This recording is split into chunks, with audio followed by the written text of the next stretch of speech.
நீங்கள் பார்த்துக் கொண்டிருப்பது உங்கள் விஜய்.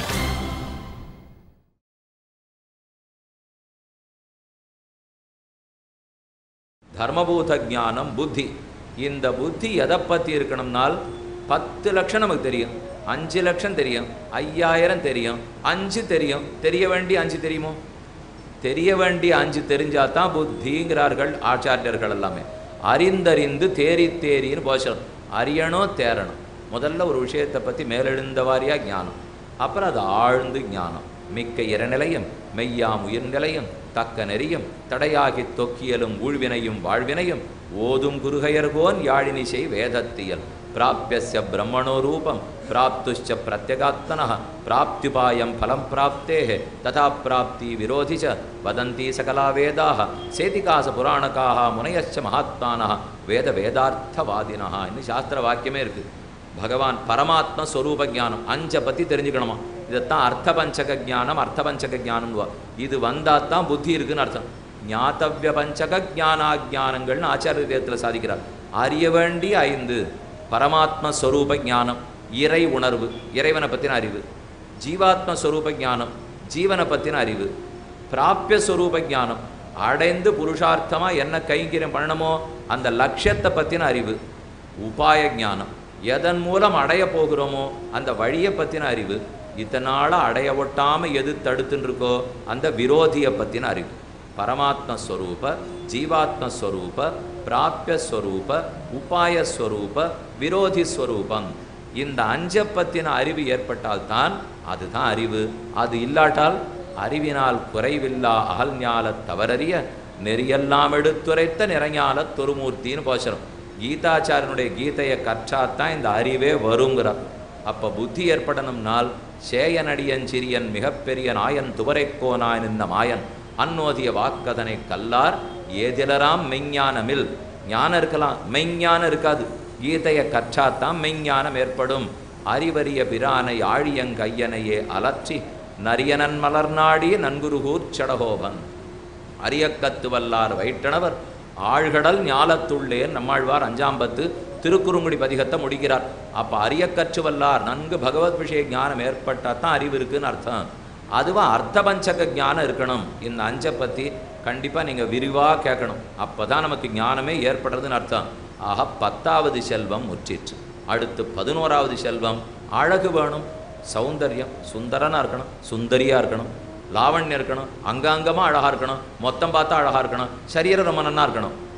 குலசேகராழ்வார் சொன்னார், ஊனேறு செல்வத்து உடற்பிறவி ஆண் வேண்டேன் ஆனேரேழ்வென்னான் அடிமை திறமல்லால். அடிமை திறமல்லால் ஊனேறு செல்வத்து உடற்பிறவி ஆண் வேண்டேன். இது பளபளான்னு தேகம் இருக்கிறது எனக்கு வேண்டாம். எனக்கு எது தெரியுமோ அழகு? ஆத்மாவுக்கு அழகு சேஷத்துவம். சேஷத்துவம்னா அடிமைத்தனம்னு போட்டுங்க. ஆத்மாவுக்கு சேஷத்துவம் தான் தர்மமே. மணத்தையும் பூவையும், அதாவது ஒளியையும் மணத்தையும் கொண்டு, மணத்தையும் ஒளியையும் கொண்டு பூவையும் ரத்தனத்தையும் விரும்புமா போலே ஆத்மாவை சேஷமென்னே ஆதரிக்கும்னு பிள்ளை உலகாசிரியன் சாதிக்கிறார். ஒரு மாணிக்கத்துக்கு பெருமை ஒளி இருந்தால் தான், புஷ்பத்துக்கு பெருமை மனம் இருந்தால் தான். ஆத்மாவுக்கு அழகு சேஷத்துவம், அடிமைத்தனம், பாரதந்திரியம், அவனே பிரயோஜனமாக இருத்தல். என் பிரயோஜனத்துக்காக இல்லாமல் இறைவனுடைய பிரயோஜனத்துக்குன்னே இருந்தேன்னால் அதுதான் சேஷத்துவம். பரகத அதிசய ஆதானேச்சையா உபாதேயத்துவமேவ சசேஷா பரசேஷி எஸ்ய ஸ்வரூபம் சசேஷா. பெருமானுடைய பெருமை சேர்க்க அவர் நல்லத்துக்கே நான் உழைச்சின்னு இருக்கணும், அவர் விருப்பப்படியே நான் நடக்கணும். என் பிரயோஜனத்துக்காக இருப்பதே கூடாது, அவருக்காகவே இருக்கணும். இந்த அழகு, இந்த சேஷத்துவங்கிற அழகு என்னிடத்துல வந்துடுத்துன்னு வச்சுங்க, பெருமாள் இந்த அழகை கண்கொட்டாமல் பார்த்துன்னு போகலாம். ஒரு பாட்டில் ஆழ்வாரே சொன்னார், இருத்தும்பி எந்தென்னை தன் பொன்னடிக்கீழன்னு அறுத்தித்தனைத்தோர் பல நாள் அழைத்தேற்கு பொருத்தமுடை வாமனந்தான் புகுந்து எந்தன் கருத்தையுற வீத்திருந்தான் கண்டுகொண்டே. ஆழ்வார் ரொம்ப அழகாக இருந்தாராம், பார்த்துட்டே இருக்கார் பெருமாள். என்ன அழகுன்னா அடிமைத்தனம். ஆனேரேழ்வென்னான் அடிமைத்திறமல்லால்னு குலசேகர ஆழ்வாருடைய பாசனம். அதுதான் நமக்கு எப்போதுமே வேண்டியது. ஆக கேட்டியேன்னு சொன்னால் அழகு. திருப்பாவையிலே 26வது பாசனம், மாலே மணிவண்ணா மார்கழி நீராடுவான் மேலையார் செய்வன்கள் வேண்டுவன கேட்டியேல்னு பாட்டோ இல்லையோ. இத்தனை பாட்டாத்தான் நல்லா கேட்டுட்டு தானே இருக்கார். இப்போ என்ன ஆண்டாள் திடீர்னு கண்ணனை பார்த்து கேட்டியேல், நீங்கள் எல்லாம் கேட்டுட்டே இருப்பீள். கொஞ்சம் நாழியாருது தொய்வடையராப்பில் இருந்தால் கொஞ்சம் நிமிந்து உட்காந்து கேளுங்கோங்கிற மாதிரி. அதை போல் ஆண்டாள் ஏதோ கண்ணா கேட்டியேல்னார். கேட்டியல்னா அவர் ஏதோ பராக்கு பார்த்துட்டாருன்னு அர்த்தம். எங்கே பார்த்தார்னா ஆண்டாளுடைய பேரழகு கண்டப்பட்டு பாட்டை விட்டுட்டாராம் கண்ணன். அதனால் கேட்டியல் என்ன அழகுன்னா சேஷத்த பாரதந்திரியமாகிற அழகு. இன்னுதான் பூர்வர்களுடைய வியாக்கியானம். பாரதந்திரியம் அழகு கூட்டும், கிஞ்சித்து காரம், ஒரு துளி கைங்கரியம் பண்ணினோம்னால் அதுவே அழகூட்டும். உபன்யாசம் முடிஞ்சது, என்னமா சொன்னார்னு ஒரு வித்வானை எல்லாரும் சேர்ந்து கொண்டாடினான். அதெல்லாம் ஒன்றும் இல்லை சுவாமி, எனக்கு ஏது இதெல்லாம் இப்போ இனிமேல் தான் எல்லாம் கிடைக்கணும் அப்படின்னு சொல்லிக்கிறது வாஸ்தவம். இந்த சுவாமி ரொம்ப ஆழ்வார் இடத்துல பக்தி இருக்கிறவர். ராமானுஜர்னா என்ன வேணா செய்வர். இந்த சுவாமிக்கு நாதமுனிகள்னா எல்லாம் அவர் தான் இப்படின்னு ஒருத்தர் கொண்டாடினார். அதெல்லாம் ஒன்றும் கிடையாதுண்ணா, எனக்கு ஒன்றும் ஆழ்வார்கிட்ட பக்தி இல்லை, அதுவும் இல்லை இப்போ இப்படின்னு யாரான்னு சொல்லி படன்னா இது எனக்கா ஏதோ பெருமை இருக்குதுன்னு சொன்னால் இல்லைன்னு சொல்லலாமே தவிர இன்னொருத்தரை வச்சு பெருமை சொன்னால் மறுக்க முடியாது. அந்த அபிமானம், அந்த பெருமை சொல்லிக்கொள்ளத்தக்கது.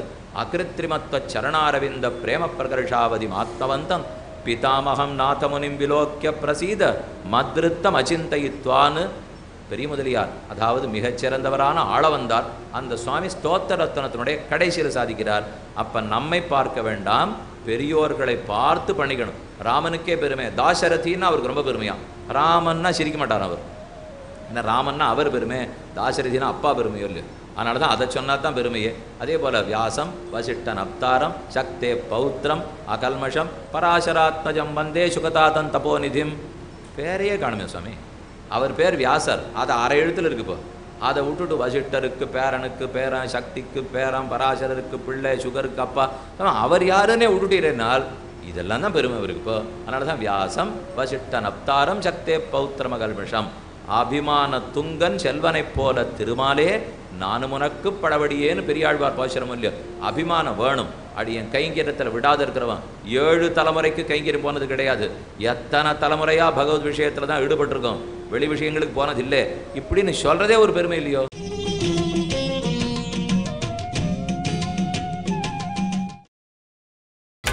நீங்கள் பார்த்துக் கொண்டிருப்பது உங்கள் விஜய். எத்தனை தலைமுறையாக பகவத் விஷயத்தில் தான் ஈடுபட்டிருக்கோம், வெளி விஷயங்களுக்கு போனதில்லை இப்படின்னு சொல்கிறதே ஒரு பெருமை இல்லையோ. அந்த பெருமை தான் அபிமானம். அபிமானம்ங்கிறார். அந்த பெருமானுக்கு இருக்கிற அபிமானத்தை ஆண்டாள் பாசுரத்தில் பாசுதூர்த்தி கிடந்த பார்மகட்கு பண்டொரு நாள் மாசுரம்பின் நீர்வாரா மானமிலா பன்றியாம். பகவானுக்கு வராக பெருமாளுக்கு அபிமானமே இல்லையா, ஈஸ்வரத்துவ அபிமானமே இல்லாமல் மற்ற பன்றியோட பன்றியாக பிறந்தார். அவரே அபிமானத்தை விட்டுருக்கார். நாம் போய் ராஜச தாமஸ் அபிமானம் வச்சுக்கலாமா? அப்போ அவர் திருவடிகளை பணிந்தோங்கிற அபிமானம் இருக்கணும். நாம் அடியன் ஒரு பெரிய ஆச்சாரியனை பற்றினவ, ஆழ்வாருடைய திருவடி சம்பந்தி, பக்தர்களுக்கு பக்தன், இந்த பெருமையெல்லாம் சொல்லிக்கணும். நமக்குன்னு இருக்கிற பெருமை தான் சொல்லிக்கக்கூடாது. 12வது முடிந்தது. இனி 13வது இனிமை. பரமபோக்கியமாக இருக்க வேண்டியது. பழகறதுக்கு இனியவராக இருக்கணும், பேச்சுக்கு இனியவராக இருக்கணும். ஆஞ்சநேயர் பேச்சின் இனிமையாலேயே சீதையே கவர்ந்து தற்கொலை முயற்சியிலேருந்து தடுத்துட்டாரு.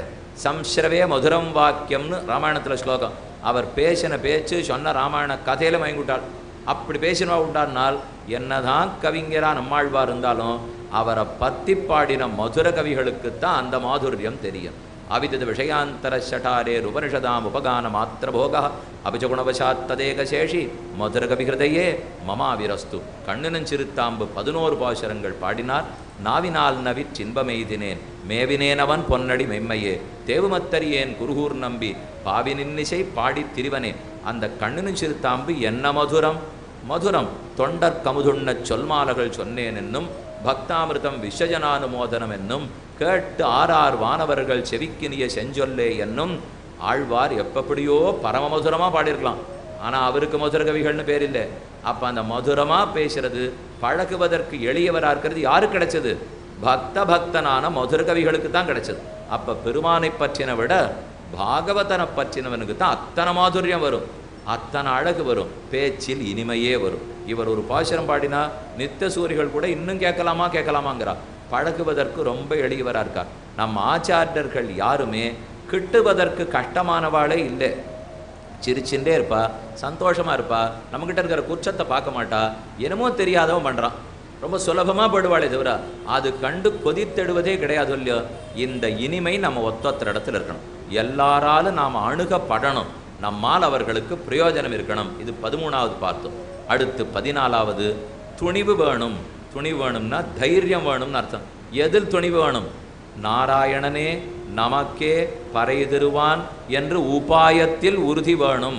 நமக்கு மோட்சம் கிடைக்குமோ அது ரொம்ப தூரத்தில் இருக்கே, நிறையா பாபங்கள்லாம் சேர்த்து வச்சுருக்கோமே, என்னமோ சரணாகதின்னு சின்னதாக ஒன்று பண்ணியிருக்கோமே, கிடச்சிருமா சந்தேகப்பட்டே இருக்கோம் பாருங்க. இல்லை, பகவான் ரொம்ப வலியவர், அவர் முக்தி தரேன்னு சொல்லியிருக்கார், கொடுத்தே தீருவார். நாராயணனே நமக்கே பறை தருவான் என்று உபாயத்தில் நமக்கு துணிவிருக்க வேண்டும். ஒருவேளை இன்னைக்கு இல்லை நாளைக்கு தான் விட்டார்னா, இன்னாக நாளையேயாக இனி சிறிது நன்னாக, நீ இன்னைக்கு கொடு நாளை கொடு என்னைக்கு வேணா கொடு, நின் அருள் என் பாலதே, கண்டிப்பாக நீ கொடுத்து தான் ஆகணும், நான் பெற்று தான் ஆகணும். இதை எவ்வளவு தைரியமாக ஆண்டாள் பிரார்த்திக்கிறா தெரியுமோ. நமக்கு ஆனால் பெருமாள்கிட்ட கேட்கறதுக்கு பயமாக இருக்கும் இல்லையோ, கைங்கிறது மட்டும் தைரியமாக கேட்கலாங்கிறார். சிற்றஞ்சிறுகாலே வந்துன்னை சேவித்து உன் பொற்றாமரை அடியே போத்தும் பொருள்களாய் பெற்றம்மே துண்ணும் குலத்தில் பிறந்து நீ குற்றேவலங்களை கொள்ளாமல் போகாது. இன்று பரகொள்வான் அன்னுகான் கோவிந்தா, நீ கொடுக்குற பறையெல்லாம் நான் வாங்கிக்க வரதா இல்லை. பெருமாள் ஒரு பெரிய வாத்தியத்தை கொண்டு வச்சுட்டார். ஆண்டாள் பறை பறைன்னு தொண்டு புரிதலை கேட்டாள் கைங்கிறத. பெருமாள் அதை புரிஞ்சுக்காம பறைன்னு தோல் கருவியை கொண்டு வச்சுட்டார். ஆண்டாள் உடனே கோச்சுனுட்டு, இன்று பறை கொள்வான் அன்னுகான் கோவிந்தா, இதை கேட்டா இத்தனை பாட்டா நான் பாடிட்டு இருக்கேன், எற்றைக்கும் 7 பிறவிக்கும் முந்தன்னோடு தோமே யாவோம் உனக்கே நாம் ஆட்செய்வோம், கைங்கரியமாகிற பறையை கேட்டேனே தவிர இதில்லைன்னு தைரியத்தோட கேட்டால். ஆக உபாயத்தில் துணிவு வேண்டும், உறுதி வேண்டும், கண்டிப்பாக நடக்குங்கிற தைரியம் வேணும். அது 14வது தைரியம், உபாயத்தில் இருக்க வேண்டிய தைரியம் பார்த்தோம்.